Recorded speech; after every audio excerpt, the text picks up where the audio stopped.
Hi friends, ఇవాల్టి వీడియోలో టేస్టీగా ఎంతో సింపుల్గా చేసుకుని సొరకాయ పరోటా చేసుకుందాము.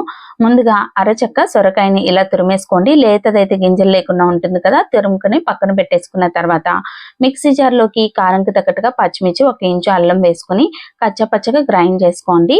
గ్రైండ్ చేసుకుని సొరకాయ తురుములో వేసేసుకోవాలి. దానిలోకి నువ్వులు, పచ్చి నువ్వులే 1 టేబుల్ స్పూన్ నువ్వులు, 1/2 టేబుల్ స్పూన్ జీలకర్ర, తరిగి పెట్టుకున్న కొత్తిమీర, తరిగి పెట్టుకున్న కరివేపాకు, అలానే తరిగిన ఉల్లిపాయ ముక్కలు, నానబెట్టుకున్న పెసరపప్పు, తగినంత ఉప్పు వేసుకొని కలుపుకోవాలి.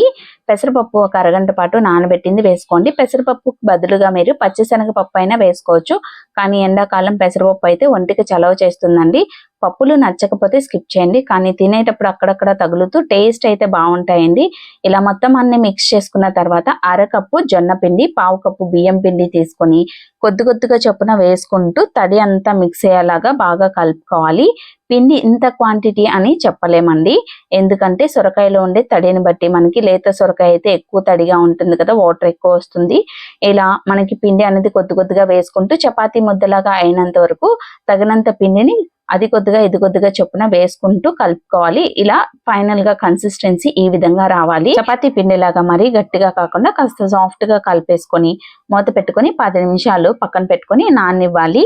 10 నిమిషాల తర్వాత పాన్ వేడి చేసుకొని ఆయిల్ అప్లై చేసుకొని ఒక క్లాత్ ని బాగా తడి చేసుకొని పిండేసుకున్న తర్వాత తడి పొడిగా ఉన్నప్పుడు దానిపైన ఇలా చపాతీ ముద్దలాగా చేసుకొని పరోటాలాగా ఒత్తుకోవాలి. తడి క్లాత్ మీద ఒత్తుకోవడం ఇష్టం లేకపోతే మీరు ఒక కవర్ కి ఆయిల్ గ్రీస్ చేసుకుని కూడా చేసుకోవచ్చు. ఆయిల్ ఎక్కువ వేసుకోవడం ఇష్టం లేకపోతే ఇలా తడి క్లాత్ మీద చేసుకోండి. మనం పాన్ మీద వేసుకోవడానికి ఈజీగా ఉంటుంది. ఒత్తుకున్నప్పుడు చక్కగా చేసుకోవచ్చు. చూడండి, ఇలా ఒత్తుకున్నాక మరీ పల్చగా కాకుండా చిన్న మందంగా ఒత్తుకొని పాన్ మీద వేసుకొని ఆయిల్ కానీ నెయ్యి కానీ బటర్ కానీ వేసుకొని మూత పెట్టుకొని 2 వైపులా మీడియం హీట్ లో పెట్టుకొని ఎర్రగా అయ్యేంత వరకు కాల్చుకుంటే దూదిలాగా మెత్తగా ఎంతో టేస్టీగా ఉండే సొరకాయ పరోటాలు రెడీ అయిపోతాయి. ఎటువంటి చట్నీ కానీ మనకి కర్రీ కానీ లేకుండా ఉత్తిగా కూడా తినేయచ్చండి. పిల్లలకైతే సొరకాయతో చేసాము అని చెప్పకుండా మీరు పెట్టారంటే కెచప్తో సర్వ్ చేస్తే ఈజీగా ఇష్టంగా తినేస్తారు. చాలా టేస్టీగా ఉంటాయి. కాస్త స్పైసీగా చేసుకుంటే ఇంకా బాగుంటాయండి. మార్నింగ్ బ్రేక్ఫాస్ట్గా కానీ, మధ్యాహ్నం లంచ్ కానీ, ఈవినింగ్ డిన్నర్ కానీ, స్నాక్ టైంలో కానీ ఎప్పుడైనా ఈజీగా చేసుకోవచ్చు. పెద్దవాళ్ళైనా పిల్లలైనా ఎవరైనా తినొచ్చు. ఈ ఎండాకాలంలో పొట్టకి చాలా మంచిగా చలవ చేస్తుంది.